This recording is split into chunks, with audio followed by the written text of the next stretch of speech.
Hey guys, Mars Thinking here, bringing you another Dragon Ball Z Dokkan battle video. And so tonight, the AGL Gohan banner is launching on Global. It seems like it is launching earlier than normal banner times. This is due to the fact that the 350 million download banners will be leaving. Nowadays, Dokkan doesn't like to have no summonable banners up. So this is coming out early. So this comes out at the event reset time. This is 1 o'clock in the morning for me in the UK. It's when the daily orb event, the Bulma event, all of that stuff becomes available. Whereas banners normally don't come out until the actual daily events, the Dokkan Fest events that only come out on say a Thursday. That stuff all updates at what is normally 7:30 AM UK, but this banner is coming out 6.5 hours early. So in a way that's good for me, because your boy will be streaming some summons, and it means I only have to stay up a little bit late rather than wake up super early. So that's definitely a plus for me. So keep an eye out on the channel. Make sure you're subscribed. Hit that bell button if you haven't already to be notified when I go live. I'll probably go live maybe half an hour before the banner comes out, and hopefully we can get some good luck in the live summons. So the point of the video, of course, is to talk about whether you should summon on the banner, because obviously I'm going to for the content.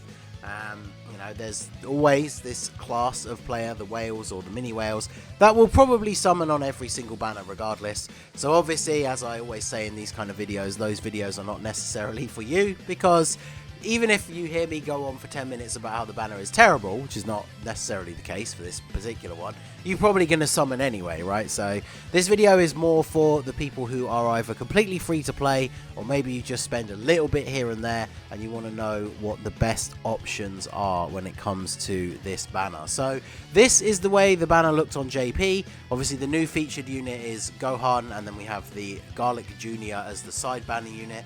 Both of these units are really, really good. I think both of these units are worth having. It makes your box better for having them, because they work really well on all of the teams that you can use them on.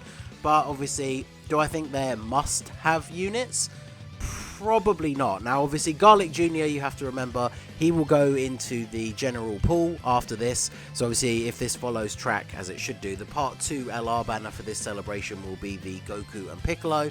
And as soon as that banner comes out, Garlic Jr. is now just in the banner, in every banner, in the general SSR pool. So if you really want Garlic Jr., but you're not so bothered about the Gohan, maybe you try a couple of multis here, but don't go too crazy, because obviously he's going to be in every banner going forward. And then the returning featured units, JP's banner has Super Saiyan 4 Gogeta, Int Future Gohan, Physical Piccolo, AGL 13 and AGL Turles. Now, I've already seen a lot of people speculating that they could change the Gogeta. I could definitely see that being a possibility.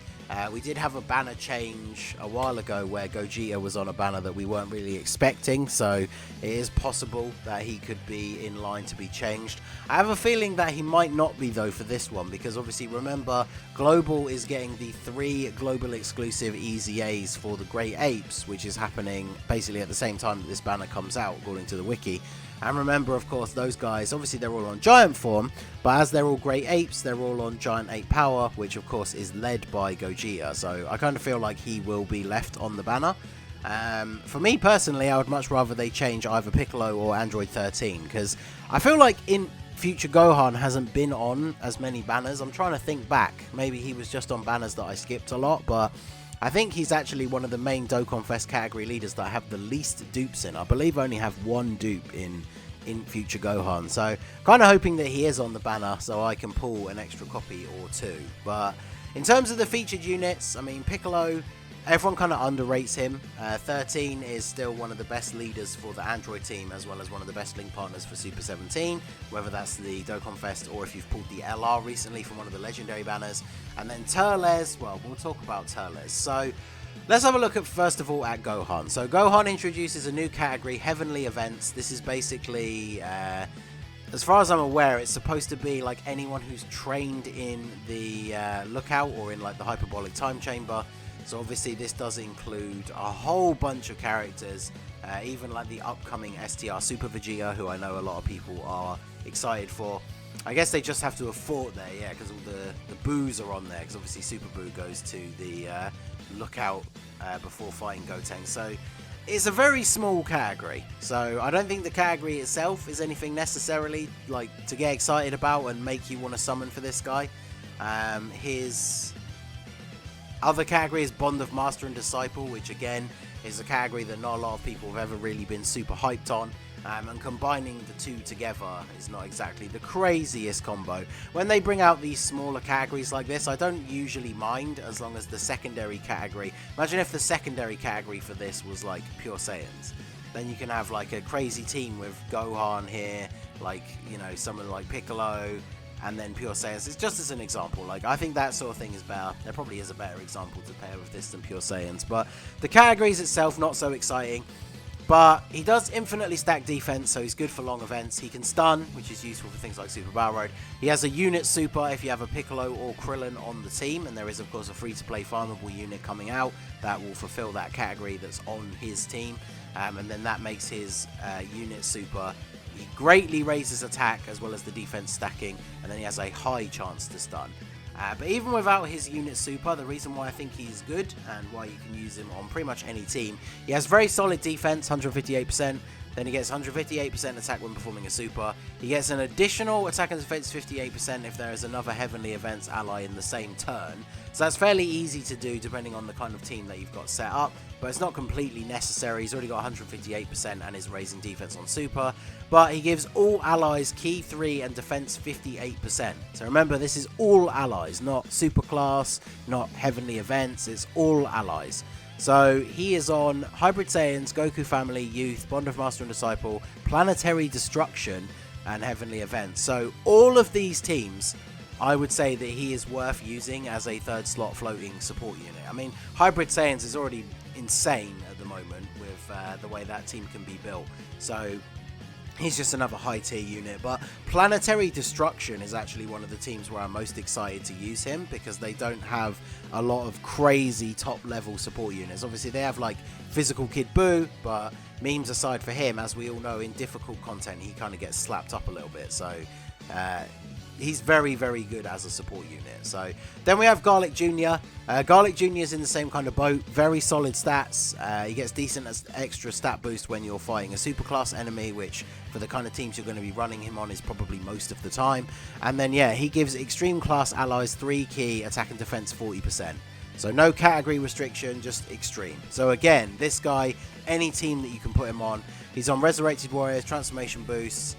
Dragon Ball Seekers is not normally a very extreme heavy team, but Time Travelers, Terrifying Conquerors, Revenge, like you can build very, very extreme centric versions of these teams, and so then this guy just becomes insanely good. And he has some links that will fit in nicely, like Metamorphosis, Nightmare, and obviously has big bad bosses, so straight away you get this to level 10, and then boom, you've already got an extra 25% attack and defense. So both of the new units, in my opinion, are worth summoning for.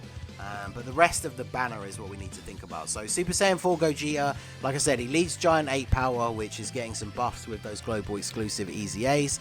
People are kind of talking a lot of slander about Super Saiyan 4 Gogeta on the timeline at the moment, saying that he's always been overrated and stuff like that. He is a very straightforward unit. He comes out of the gate with big stats early on and then loses a little bit as you get further into the event. But he's very strong. He has the 50% chance to counter supers. Now, obviously, those of you who have got him and have used him in some of the harder content, you will know if you don't get that 50% chance to counter super go off, he can actually take quite a lot of damage.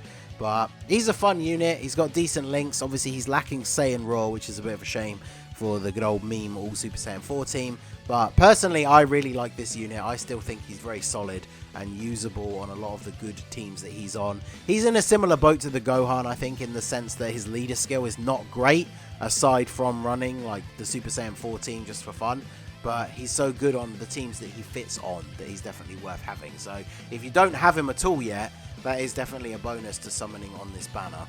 Then we got In Future Gohan, like we talked about.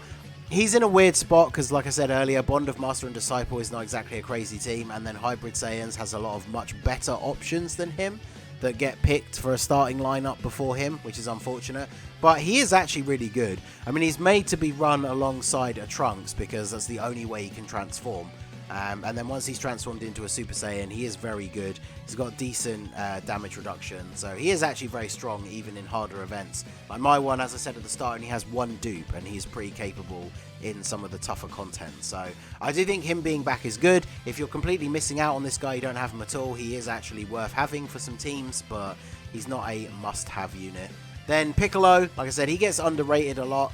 Namekian's team is still kind of a bit of a joke at the moment with its lack of units. Worthy Rivals is an okay team, but I mean, you never see people really running Worthy Rivals friends, so until Dokkan fixed the friends list, you're not exactly going to be using this team all that much. But he does infinitely stack defense, and he has an unconditional seeing the enemy super attack ability, so that is really, really good. And remember, he's on the new category, Heavenly Events, and you need a Piccolo on the team if you really want to maximize that new Gohan's abilities. So this guy actually fits really well on that team, even if you're using him as like an off-rotation unit, just to see super attacks is very, very useful. And then if you do choose to transform him, which you have to have another Namekian on the team, which kind of hurts him a little bit as well, he does become a really, really strong unit, but you're probably not going to have other Namekians on a lot of the teams that you run him on. So again, he's good, probably even at the point of being underrated, but he's not like a must-have unit. And then Android 13, he's kind of dropped off now. Like, he's designed to fight against a Goku, so he was really, really good back in the day when we only had the basic Goku event, but the GT Goku event, especially with the final enemy being Tech, he just gets absolutely slapped. So he's really only good for being a Android's lead. Obviously, Target Goku, he is the main category leader, but that team is very much just an amalgamation of a couple of other categories, and you could get away with never having run it before. And like I said at the start, his only real bonus is that he's a good link partner for Super 17, because the AGL Super 17 still holds his own fairly well. The LR is very disappointingly designed, but is still an okay unit. And this guy is the best link partner for either of them, because he's also a support for androids, so he gives them a bigger buff. Hopefully the android categories can get some proper good buffs at some point in the future, because just getting the LR Super 17 was not enough, unfortunately. And then Turles, I wanted to give him an honourable mention at the end here, because he's been out for a long time. He's good. Like, he still gets put on teams to make other units look good, right? Because he gives 3 key and 40% attack. The problem with him, of course, is that he has an RNG-based transformation, that once he transforms, he's a really solid unit offensively and defensively, but he doesn't support anymore, which is mostly the whole reason that you brought him on the team. So that is really annoying. And obviously in the harder content, like, he doesn't really have any defense of his own to speak of, so he does get absolutely destroyed in harder content.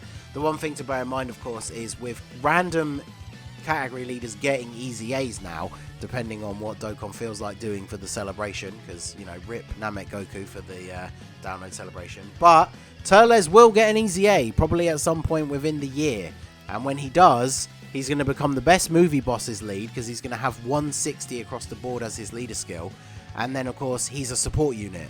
So I could imagine his attack support going up to offering also defense, as well as him getting his own defense.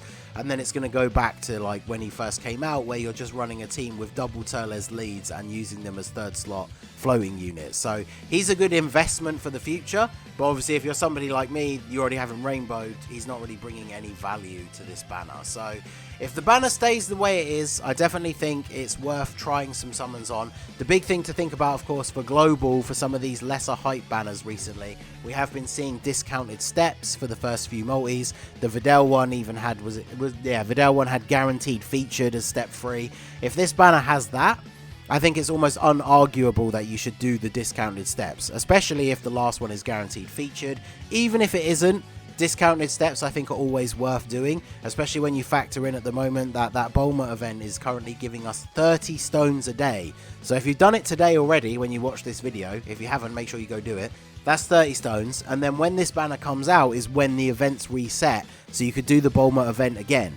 So you'll have gotten 63 stones just before this banner came out. So if there are discounts, then I think those are definitely worth doing.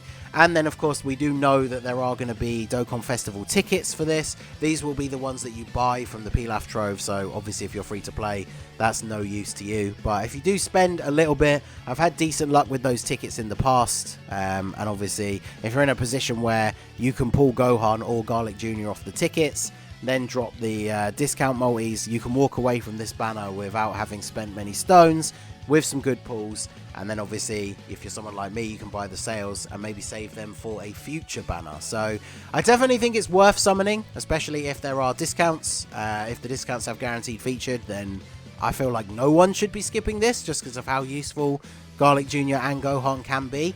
But if there's no discounts, I feel like it's probably a skip if you are largely free to play or don't spend very much, because really the big units that you want to pull are just Gohan, Garlic Jr. who'll go into every banner, and then Super Saiyan 4 Gogeta, who really is quite niche like when it comes to where he's really useful. But in the teams where he's good, he's really good, but you're not going to use him in like every single team or anything. And of course, remember that Gogeta will be available with red coins if you wanted to pick him up that way. So let me know what you think down below. Do you think they will change the banner at all? I was looking through some of the older units and it's too early to bring back Videl. Bojack came back recently. If they're going to change Gogeta, maybe it could be Int Broly or the physical Goten and Trunks. We know Int Broly is supposed to return on the Super Vegeta banner, which is the next Dokkan Fest banner that's due after this.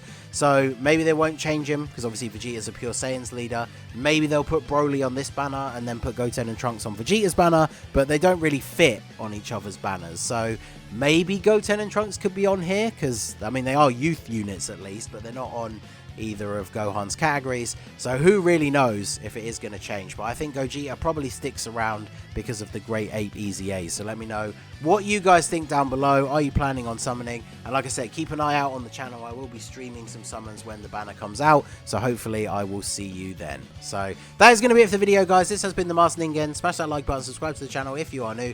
Check out the links down below for the Discord and the merch store. And I will see you all again soon. Have a good one.